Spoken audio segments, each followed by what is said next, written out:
Hey guys, welcome back to Magic TV. My name's Craig. It's 9 o'clock on a Sunday, which means it's time for a review show, this special.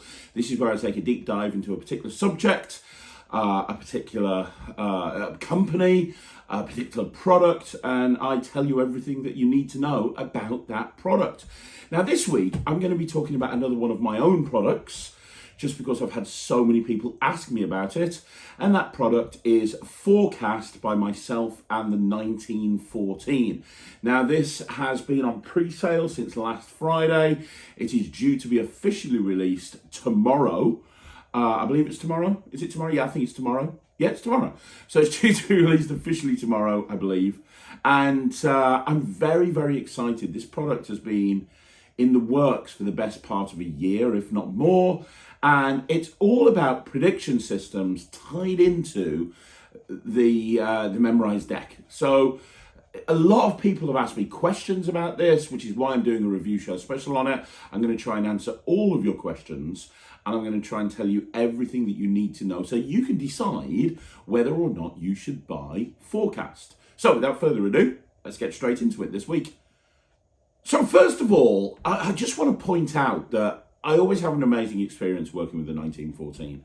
They are a great production company. You know, you go to a Murphy's shoot and it's basically Lloyd Barnes and a ring light, right? A 1914 shoot is just like walking onto the set of a Hollywood movie. Like, seriously.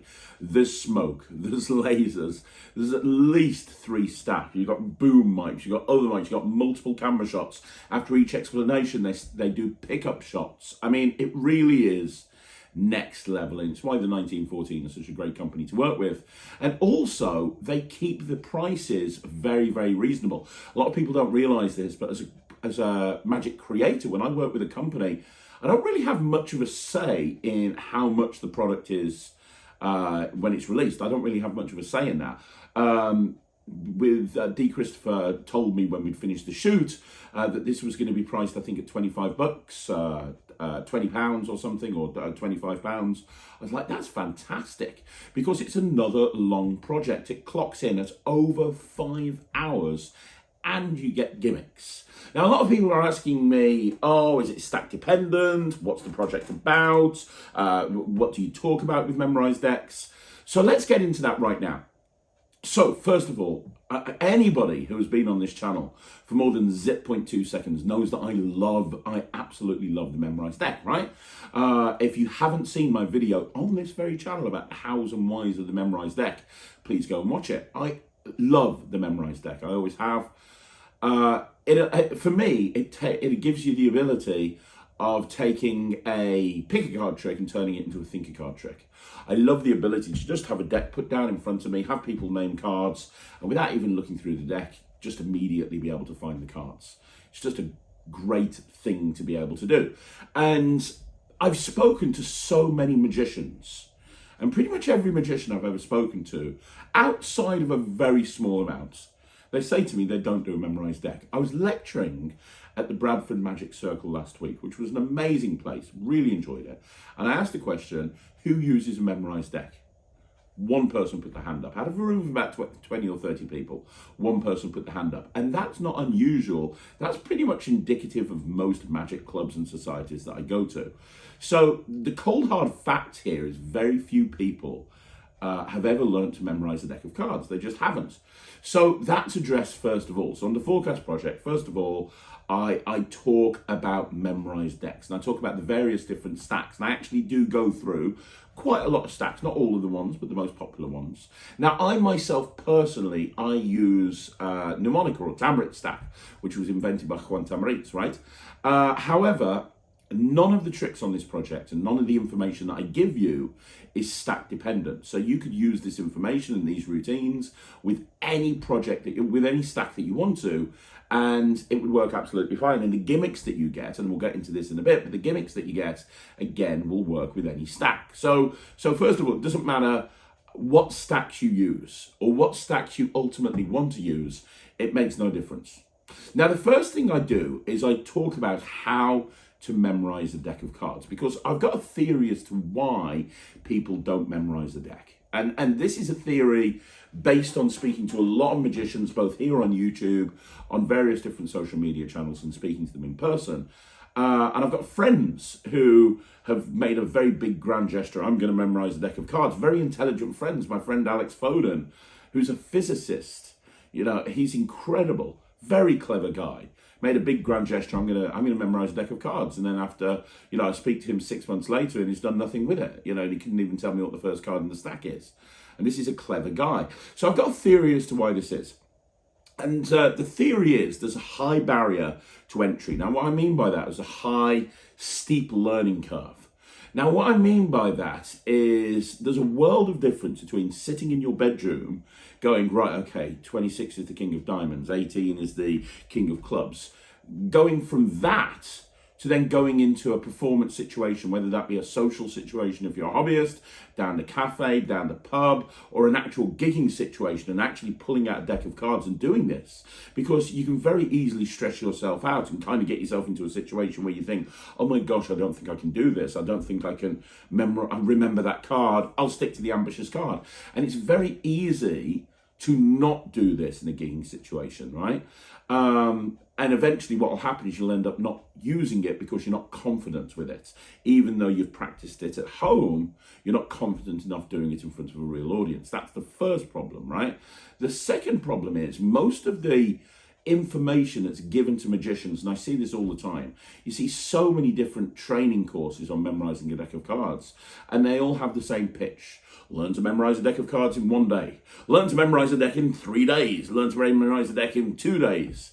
Which is all well and good, but what that doesn't do is it doesn't take that stack and put it into your long-term memory. In other words, yes, you could brute force yourself through 2 or 3 in 2 or 3 days, you can probably memorize an entire deck of cards, but you're going to confuse yourself. You really are. You're going to end up confusing yourself, and this is going to lead to you being worried when you get to an actual gigging situation and not actually using it because you kind of really unsure because you've jammed so much information into your head. And then the other thing is a lot of these training courses, they don't teach you that the most important thing about memorizing a deck of cards is getting it into your long-term memory. When you memorize a deck of cards, it needs to be instant recall. So in other words, if I ask you where the ace of clubs is, if you have to go, hang on a minute, that's not good enough. Instant recall means ace of clubs is 43. Instant recall means 4 of spades is 40. Like, I don't do a mental calculation. I don't think about it in my head. I just hear 10 of clubs and I immediately know 24. I hear 10 of spades and I immediately hear 34. It just pops into your head, but it has to work in the other way as well. So if I hear 18, I know it's the king of clubs. If I hear 7, I know it's the ace of spades. If I hear 20, I know it's the jack of hearts. If I hear 45, I know it's the jack of spades. It has to be totally instant recall, right? And the problem is a lot of these systems don't tell you that you need to keep it into your long-term memory. So what tends to happen is you go out and you brute force and learn your memorized deck in a couple of days. You go out to a gig, you go and do it, and maybe you do it on one table and you fluff it and you get it wrong and you're, okay, I'm going to stick to something else. And then you kind of go, I'll do it in the next gig, and you end up not doing it in the next gig. 2 or 3 weeks later, you haven't thought about the memorized deck. And you end up being in a situation where you can't remember it, and so you forget it, and then 2 months later you can't even remember what the first 5 cards are, and now you have to start again from scratch, right? I see so many people do that. So the system that I teach people to memorize a deck of cards is based on slow and steady wins the race. And I don't talk about visualizing random images. I know that works, and I know that Quantum Reach use that very successfully in mnemonica, and I know that people like Rick Lax have talked about this before, and that's fine. If that works for you, that's cool, that's brilliant, that's absolutely fine.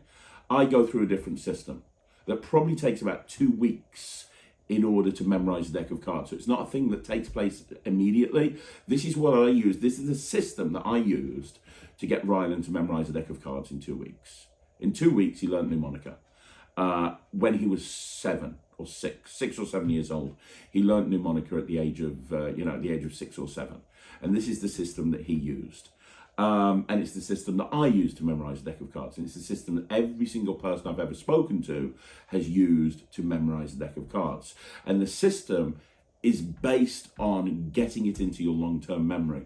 And I talk about things that you can do that take up no time at all in order to make sure that that information stays in your long-term memory, right?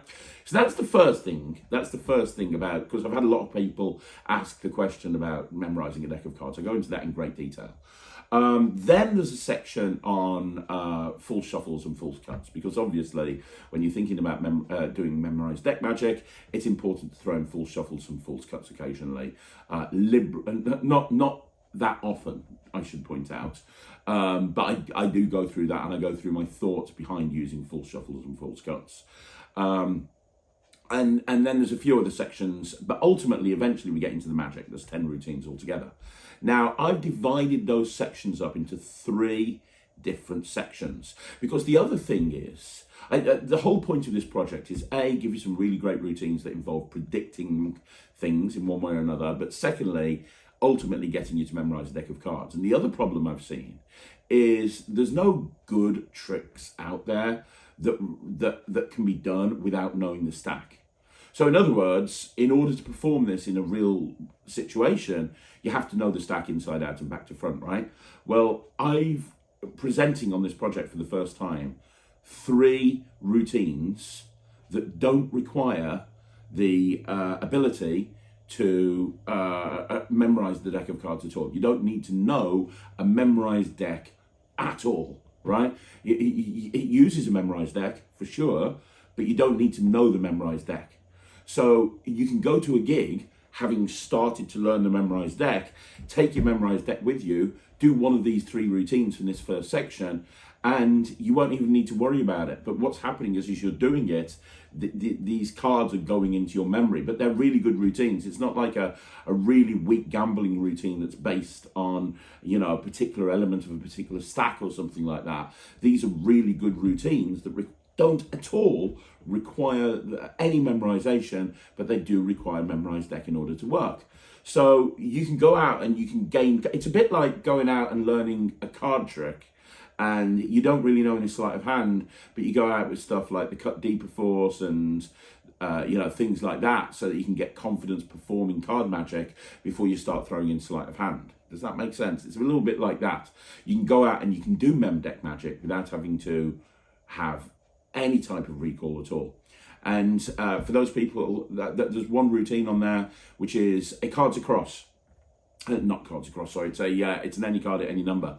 And if this was marketed as a standalone product, it would be one of the coolest any card at any numbers ever, because it would literally, the ad copy would be, they can pick any card, they can pick any number, they can change their mind right up until the last second.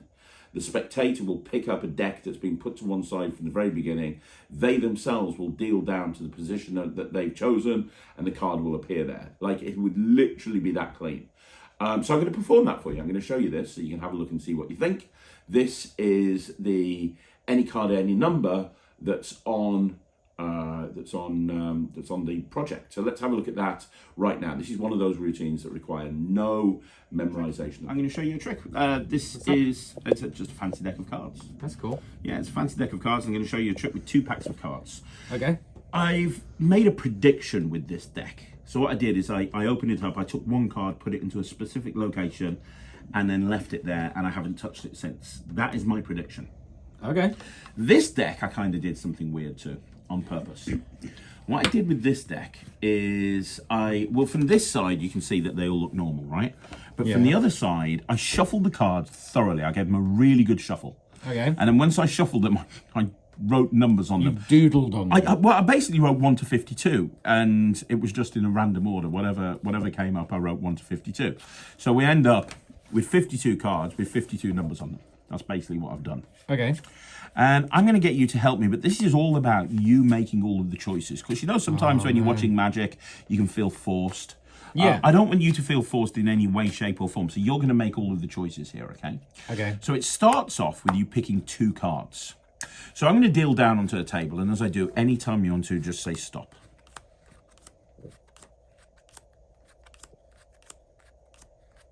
Stop. there. Are you sure you want to stop there? Yeah, I was getting a bit bored. Okay, that's fair enough. I'm not surprised. It's me performing, so kind of makes sense.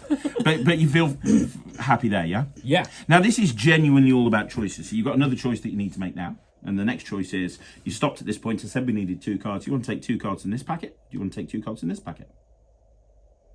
Oh, So you can take the 2 that you dealt, or you can take the 2 that were next in line before. It doesn't matter. I'll take the 2 that I dealt. These here? Yeah. So you want to take these 2 cards, yeah? Yeah. Happy? Yeah, man. Always. Okay, cool. Well, that's great. So that's a free choice. You could have stopped anywhere you wanted to, and then you chose which 2 cards to take, right? Yeah. Now, one of those cards, well, both of them are going to have a number on them, and both of them are going to be a playing card. So you're going to make one more choice. One of these cards is going to represent a playing card, and one of them is going to represent a position in the pack, because each one's got a number from 1 to 52. So which one would you like to be the number card? Which one would you like to be the actual card? Number card, playing card. So this is the number card. That's the number card. 24. Interesting. Good TV show. Because it would have got, you know, if you'd stopped before, it would have looked, you know, 47, 34. It's not, you could examine these cards with a fine-tooth comb. Every single number is different. If you'd gone further, or it would have been completely different. And if you'd gone for that one, that would have been completely different as well. But you've gone 24. Yeah, man. And 10 of clubs. Okay. 24 and 10 of clubs. Is that fair?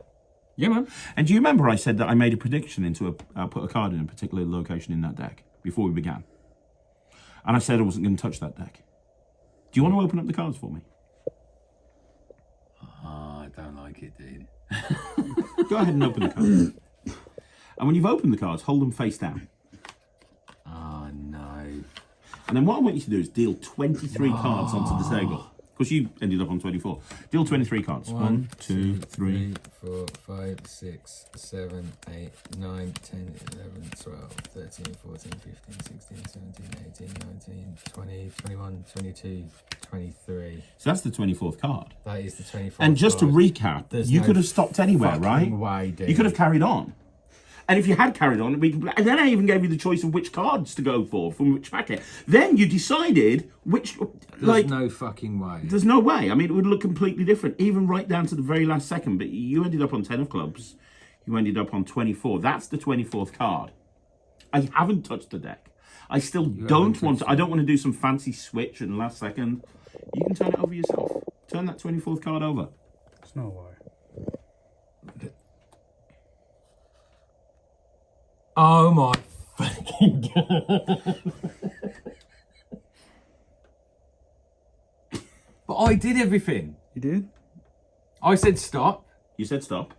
I picked top or bottom off the deck. And then, if I'd have done it the other way, it would have been 6 down and 6 of diamonds. That was literally, if it was the other way around, You got me. it wouldn't have been...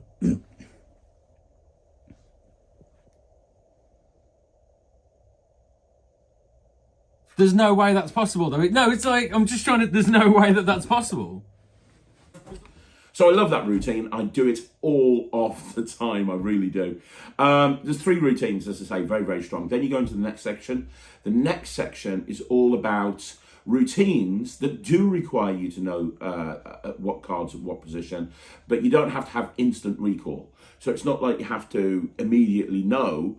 The routine requires you to know a card at that number, but if you can't remember it, it's not a problem because you can utilize your gimmick. So the gimmick that you get are 2 gimmick jokers, the backs of which are actually cribs. Now, one of them is set up to Tamarind stack, Mnemonica stack, because that's my stack of choice. And the other one is blank, so you can fill in your own stack. So you can use any stack that you want to.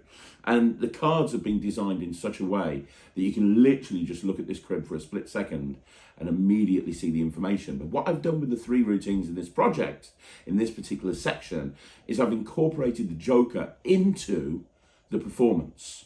So it's not like you have to get to a point at some point where you need to look at a crib and you go and take the joker out, stare at the back of it and put it back into the deck.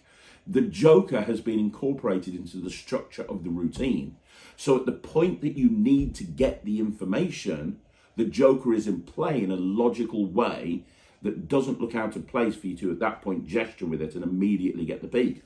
Or there's a particular routine where you're putting the joker away underneath the cellophane on the card case and you're just holding the card case and you can immediately see everything that you need to see. The joker has been put into play, if that makes sense. Now that is designed to give you confidence. So you got to a point where you think you know the stack, but you're not 100% sure. These routines require you knowing one card at one position once in the routine. It's not like you're constantly needing to know what cards are what position. And the joker's there so that if you forget or you want to check to make sure you're correct, you have that ability to be able to do so. So those 3 routines there, or 4 routines actually, because there's a bonus routine that this works with as well.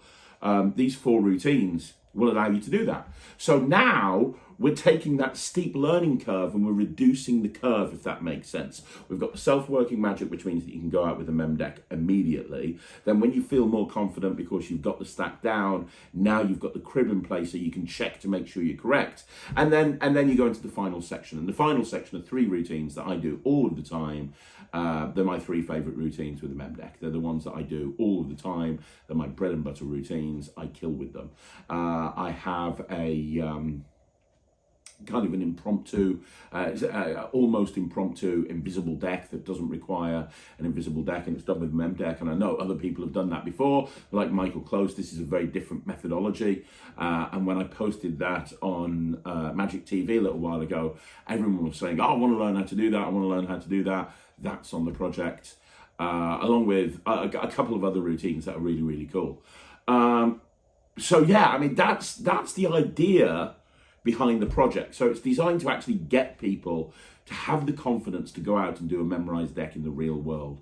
I'm going to show you one more performance. I'm going to show you a full live performance of one of my favorite routines on the project. Now, this is a routine called Forecast, and it's another any card at any number. They're not full of any card at any number. There's only 2 any card at any numbers on the project. But this is another any card at any number, and it's it's one that I actually lectured on at the Magic Circle. When I got a standing ovation for doing my lecture, I closed my lecture with this. I also closed my lecture at Blackpool with this. It's, for my money, one of the strongest any card at any numbers that you can do. It really is. It's designed to be one walk around. I perform it all of the time. I'm going to show you this right now. Okay, so this is the Forecast routine off Forecast. Have a look at this. I really love this. Get it on the cards and on them. Not really so much on me. I'm not very photogenic. Sir, you're amazing. I love this. Right, okay. Wonderful, sir. I love your technique. I learned that in Vegas. It's a technical term for that. It's the mess. Right. Wonderful. I spent years in Vegas that much. You did well. You did well. You did well. I think you should give him a big clap. Would you? Give him a big clap. So I have. Can you hold those? I've got another deck of cards in my pocket, which is currently just falling out the card box. This has got nothing to do with the trick. It's just, I have so much stuff in my pockets. There we go. Right. I've got another deck of cards. So we're going to use 2 packs of cards for this. So the deck you shuffle and this deck right here. And the reason I'm going to use a red deck is I'm going to write on the back of one of the cards. If you write on the back of those cards, now, they're all there, obviously, they're all different. There's a trick in Magic called any card at any number. The whole idea is a magician will have somebody name a card, name a position in the deck, and they're able to predict that. Very few people can do this. Would you like to see this? I'm going to make a prediction by writing something on the back of this playing card. I'm going to commit myself, which is interesting because most people think I should be committed. I'm going to commit myself by making my prediction right here. I don't want anyone to see the prediction but me. I'll tell you what I'm predicting. I'm predicting a card and a position in the deck. Now, your job, sir, is to make sure I don't move that prediction from that position right there on the bottom of the deck. We'll get back to that in a minute. You guys can keep me honest. That's a very difficult thing to do. You, sir, you're going to help me. There are 52 cards in the deck. When I snap my fingers, you're going to name a position from 1 to 52. A position in the deck. Somewhere in the middle. It's up to you where. Would you name that position now for me, sir? 20. 20. Are you sure? Because that's my IQ. You're happy with 20, yes? Very good. Now you're going to name a card. Now the problem is you have somebody name a playing card, psychologically they go for a Queen of Hearts or an Ace of Spades. And I don't want people saying later on, everybody picks that card. So we're going to do it like this. I'm going to run my thumb down the deck. You're going to say stop wherever you say stop. That will be the card, so we're going to make it random. Stop. There. So we've got a Jack of Hearts. Is that okay with everybody? That's a good card. Good to go. We have a Jack of Hearts, and we have position number 20. Now you could have stopped on any card, would you agree, sir? You ended up on the Jack of Hearts, and likewise you could have said any position, you had 20. And before I did any of this, I made a prediction, do you remember? Yeah. I wrote on this is going to freak you out. I know. Because I know. this I know honestly, it is. I don't like it. to be clear, Jack of Hearts and 20, right? My prediction, I don't Jack like of that. Hearts. No way. Yes way. It is wrong. It's definitely wrong. But here's the thing, it's not right. But I'm going to be honest with you, this is not any card at any number. Because any card at any number is slightly different. What I did there is I predicted a card and a number. Any card at any number is somebody shuffles a deck of cards. Then they name a card, they name a number, and the card at that number is in the position in the deck they shuffled. Now, you shuffled that deck, I didn't touch it, correct? You've been holding it at the same time. Look, I'm just going to take the cards out the box. You take the cards, I don't like this one. and here's what you're going to do. You're going to deal 19 cards onto my hand, turning them over one at a time. They're all going to count loud for two reasons. One, we want them to, we want to make sure there's exactly one thing. And two, you probably need the help. So, 19 cards. Shoes off. Go. 1, 2, 3, 4, 5, 6, 7, 8, 9, 10, 11, 12, 13, 14, 15, 16, 17, 18, 19. Stop. You could stop. That's the 20th card. Hang on a minute. Okay. You could have said any card. You said the Jack of Hearts. You could have said any position. You said 20. Very true. You shuffled the cards. You were holding them the whole time. They're going to go nuts if this is right. 20th card. Turn it over. Yes. I know. The only way that could have been better is if he had signed it and he never touched it. I know. How'd you do that? That's never worked before. We got to share the moment together. But you know what? So there you go. I told you I really love this routine. This is it's a workhorse for me. It's a powerhouse of a routine. I really enjoy performing it. So yeah, I mean, there's 10 routines. The other thing that I've done is I've taken a very different approach to memorise deck magic. A lot of people that do mem deck magic, it's got a very similar sort of feel to it. There's a lot of different stuff in here, and you'll see that from the first from the first any card at any number, and even the second any card at any number. There's routines that take a very different approach to match it with a mem deck. Which I like, and also none of the routines are destroy a stack, right? I'm a real world working magician, so it's important that my stack is maintained. There is no point at all on this project where the stack is destroyed. There is a routine where like 5 or 6 cards are out of place at the end of the routine, and I just make sure that those get put back into the play. Yeah, I talk about how while you're chatting to the audience, those cards are just getting put back into place. But that's the worst case scenario. That particular routine has 6 cards out of place. Outside of that, everything is immediately reset. So you can go into multiple routines. And I talk about that. I talk about how you can actually use a mem deck to structure an act. And I talk about transitioning from one routine to the other. And then finally, I actually talk about other sources of where you can learn mem deck magic as well. And I talk through some of my favorite places of where I've learned mem deck magic over the years. This is the collection that people on Magic TV have been asking for. Ever since I started doing the hows and whys of mem decks, and I started doing 3 tricks of the mem deck you've never seen before, and all these different routines, I've had people say to me, I want to know more about mem deck magic. Where can I learn more about mem deck magic? And how can I learn how to memorize a deck of cards? And I sat down with 1914 and I said, you know what? Let's put together a project that actually makes it almost like a course that you go through, and at the end of the course, you've got it, and it's something that you're going to have in your repertoire for the rest of your life. And that's the intention behind this. And we've tried, we've kept the price, in my opinion, very, very reasonable. With, you got your 2 jokers, you got your 2 gimmick jokers. It's a 5-hour project, which is kind of typical for me now these days, isn't it? So it's a very long project. You have on this project everything that I know about memorized decks. So I'm going to give this 100%. I know I'm biased, and I am biased, but I wouldn't have released it if I didn't believe in it.